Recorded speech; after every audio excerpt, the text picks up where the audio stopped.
કમોસમી વરસાદ હંમેશ સવિશેષ ખેડૂતોને નુકસાન કરે છે। થોડાક દિવસ પહેલાં આપણે જાણીએ છીએ રાજ્યના કેટલાક તાલુકાઓમાં કમોસમી વરસાદ પડ્યો। વધુ એકવાર આજે પણ આ પ્રકારનો વરસાદ પડ્યો છે। એક સાથે બે સાયક્લોનિક સર્ક્યુલેશન વેસ્ટર્ન ડિસ્ટર્બન્સના કારણે વરસાદી ટ્રફ સક્રિય થઈ છે, જેના કારણે કચ્છ જિલ્લાની અંદર વરસાદ જોવા મળ્યો છે। વહેલી સવારથી વાદળછાયું વાતાવરણ હતું। ભુજ તાલુકાના ગ્રામીણ વિસ્તારોમાં વરસાદ ખાબક્યો છે।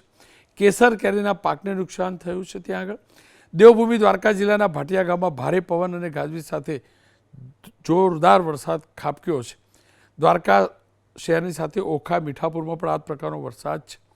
દ્વારકામાં પૂનમના દિવસે ઉમટેલા શ્રદ્ધાળુઓ પણ મુશ્કેલીમાં મુકાયા હતા। જામનગર જિલ્લાના લાલપુર પંથકમાં પણ આ જ પ્રકારે વરસાદ ખાબક્યો છે। Jamnagar road, Gayatri society, ST bus stand ચોક આ શહેરમાં ગાજવીજ સાથે વરસાદ વરસ્યો છે। આપ આ દ્રશ્યો જોઈ શકો છો।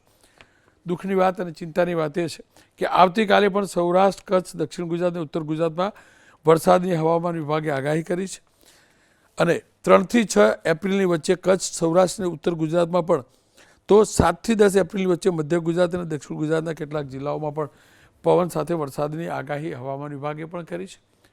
આવો જતાં જતાં જોઈ લેજો અને સતર્ક પણ રહેજો કે અંબાલાલભાઈ પટેલે વરસાદની કમોસમી વરસાદની કયા પ્રકારની આગાહી કરી છે। આગામી 48 કલાકમાં તેની અસર જોવા મળશે। ખાસ કરીને તેની અસર પશ્ચિમ સૌરાષ્ટ્રના ભાગોમાં પહેલી જોવા મળશે।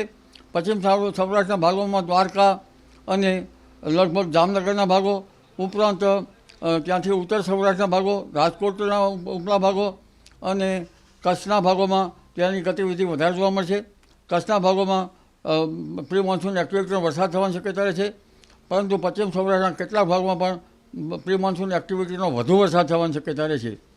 આ ઉપરાંત તારીખ 3 થી 5 કે 6માં લગભગ ઉત્તર ગુજરાતના ભાગો અને બનાસકાંઠાના ભાગો, સાબરકાંઠાના ભાગો, અરવલ્લીના ભાગોમાં પણ હવામાન પલટા છે। ક્યાંક વાદળો તો ક્યાંક વરસાદ થવાની શક્યતા રહે છે અને ક્યાંક છાંટા પડવાની શક્યતા રહે છે। પંચમહાલના ભાગોમાં પણ અસર થવાની શક્યતા રહે છે। આ ઉપરાંત લગભગ દક્ષિણ ગુજરાતના ભાગોમાં પણ અસર થવાની શક્યતા રહે છે।